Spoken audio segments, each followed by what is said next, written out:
One extremely important resource for many Native American tribes throughout Wisconsin is cattails. Like this cattail marsh I'm standing in, cattails provided a lot of different uses for many of the tribes in northern Wisconsin. What they would do a lot of times is they would take the stalks and weave them into mats. The roots of the cattails could be ground up into almost like a flour for baking and cooking uses. And also what they would do is they would take the tops. They would take the tops of these cattails. Obviously this one has been left over from last fall, but they would take the pollen, this fluff, and they would use it as insulation in their clothes and in their shoes. So the cattails provided a very valuable resource to many of the tribes. And as you can see, cattail marshes like this one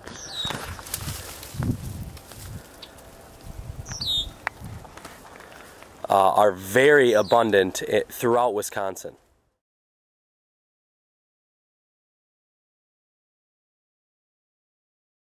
This is the root system of one of the cattails that I dug up.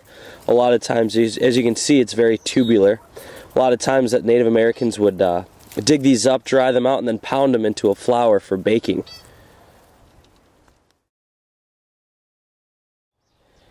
This tree right here is called the shagbark hickory. The reason it's called the shagbark is because the bark kind of flakes off like this. This tree was a very important tree for many Native American tribes. It was used in making bows. The Iroquois used hickory shoots to reinforce their birch bark canoes. Hickory branches were also used in forming the rims of birch bark baskets. This tree was a very, very, very important resource.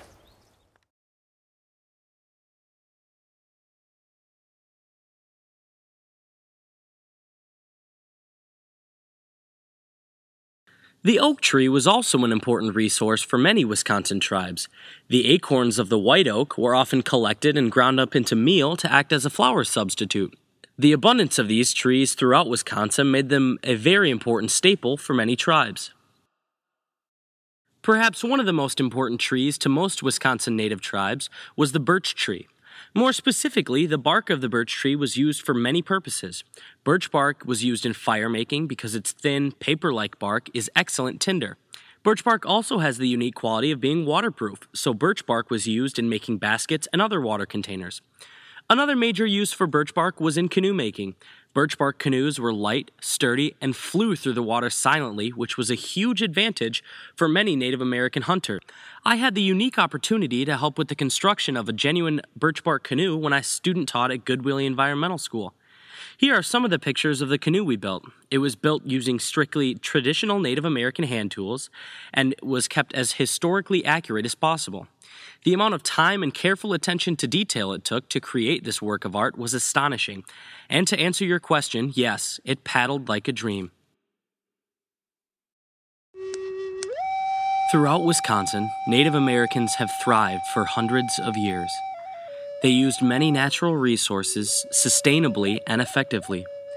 Hopefully today, you now have a deeper understanding of some of the uses of Wisconsin's trees, and how a simple tree in the middle of the forest could be the key ingredient for survival.